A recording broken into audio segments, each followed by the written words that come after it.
तुम चाय वाले हो करके और हमको चाय के नाम पर धोखा दे दिया। मेरे हाथ के लोगों ने चाय पिए है ना, उसका प्रमाण भी है। नमस्कार, बहुत बहुत स्वागत है आपका सौगंध टीवी में। और एक बार फिर से हम लोग मौजूद हैं कलीम शेख के साथ चाय पे चर्चा करने के लिए। और चाय पे चर्चा का आज जो हमारा मुद्दा है, कलीम शेख भाई, जहाँ पे अगर बात की जाए पहलवानों की, तो पहलवान तो अपने घर में अब आराम कर रहे हैं, लेकिन बृजभूषण के लिए जिस तरीके से आला कमान ने भी उनको ऑर्डर दे दिया है, और साथ में एक ताज़ा तारीन मामला जो सामने आया वो ये कि बृजभूषण शरण का एक 21 साल का बेटा था जिसने उसी की रिवॉल्वर से अपने आप को मार दिया था और उसके बाद अपने पिता को ही दोषी ठहराया था।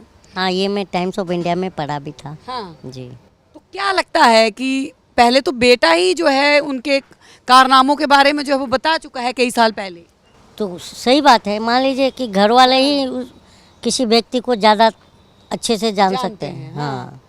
तो आपको क्या लग रहा है? हाँ। मुझे यही लग रहा है कि मैं तो आपके चैनल पे क्या हर जगह भी बता रहा हूँ कि एक व्यक्ति विशेष कैसे इस देश के कानून, संविधान और जुडिशरी से बड़ा हो गया। हाँ।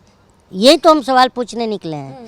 आज हम चाय पी रहे हैं, चाय पे चर्चा चल रही है, लेकिन ये चाय 10 रुपए की आ रही थी, 5 रुपए की आ रही थी। तो मैं यही तो पूछने निकला हूँ इस चाय वाले से कि चाय 10 रुपए कैसे हो गई। तो गरीब के हाथ से तो चाय भी छीन रहे हो तुम। तो ये भी था कि चाय 2 रुपए की भी आती थी। तो मैम यही तो हम पूछने निकले हैं कि तुम चाय वाले हो करके और हमको चाय के नाम पर धोखा दे दिया। चाय 5 रुपए की थी, आज 10 रुपए का कर दिया।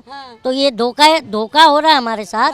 यही तो हम पूछने निकले हैं। कलीम भाई, इसी बात से मुझे एक बात तो जो है वो और याद आई कि पहले जो चाय थी वो चाय की दुकानों पे शीशे के कप गिलासों में मिलती थी। वो गिलास बड़े होते थे, आज तो कप भी इतने से रह गए।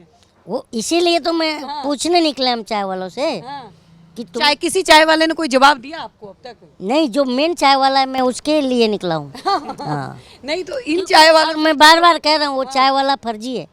फर्जी चाय वाले से मैं पूछने चला हूँ कि 5 रुपए का चाय 10 रुपए कैसे, क्योंकि मैं चाय बेचा हूँ। मैं बार बार कह रहा हूँ, मेरे हाथ के लोगों ने चाय पिए है ना, उसका प्रमाण भी है।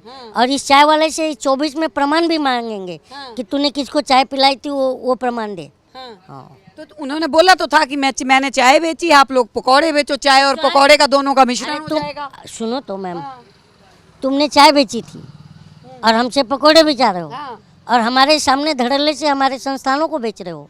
हाँ, वो चाय की पत्ती है। तो हम यही इसीलिए निकले हम। संस्थानों में बार बार जो है वो नाम लिया जाता है कि लाल किला भी बिक गया, लेकिन आजकल ये सामने नहीं आया खरीदा किसने है। खरीदा, देखिए मैं एक किसने खरीदा है कलीम भाई, यही तो सवाल मैं वही बता रहा हूँ। ये 4 लाइनों में जनता समझ जाएगी कि सत्ता सच सुनने की आदत बेच देती है। हया को, शर्म को आखिर सियासत बेच देती है। और निकम्मेपन की, बेशर्मी की अगर आंखों पे चढ़ जाए तो औलादे पुरखों की विरासत बेच देती है। तो आपके हिसाब से मतलब बेच दिया गया है लाल? क्या नहीं बिका है। 50 साल के लीज पर, 20 साल के लीज पर, 30 साल के लीज पर, मतलब क्या हुआ इसका मतलब? हमने तो तुमने एक बात कहा था, हम भूले नहीं है जनता। तुमने ये कहा था, भाइयों बहनों मुझे चौकीदार बनाओ, तो हमने चौकीदार बना दिया ना। तो चौकीदार के सामने से ही अगर ये चीजें हो रही हैं तो हम चौकीदार से ही पूछेंगे ना, किससे पूछें? नहीं, ये बात तो आपकी सही है, लेकिन कहीं ना कहीं अगर किसी को लीज पे दिया तो आपको नहीं लगता कि वो, यही पूछने निकले हैं। रेलवे भी तो अगर दिया है तो रेलवे प्राइवेट किया तो रेलवे में सुधार हुआ। पहले जो रेलवे गंदा रहता था, साफ सफाई नहीं थी, खाना अच्छा नहीं था, आज रेलवे में तो सब कुछ है। वीडियो आ रही है मैडम गंदगी के रेलवे से, कहाँ हो आप? ठीक है, और रेलवे की बात कर रही हो, रेलवे की बात करी तो मैं बेसिक मुद्दा रेलवे का बता रहा हूँ कि देश का गरीब जो है ना, वेटिंग टिकट लेकर के स्लीपर में घुस जाता है जब उसके बर्थ कंफर्म नहीं होती है। लेकिन आज क्या किया जा रहा है, एसी डब्बों को बढ़ाया जा रहा है, स्लीपर डब्बे को कम किया जा रहा है। क्यों? तो ताकि गरीब ना सफर कर पाए। ये रीजन है क्या? ये हम जानने निकले हैं। आप देख रहे हैं सौगंध टीवी, सौगंध वतन की।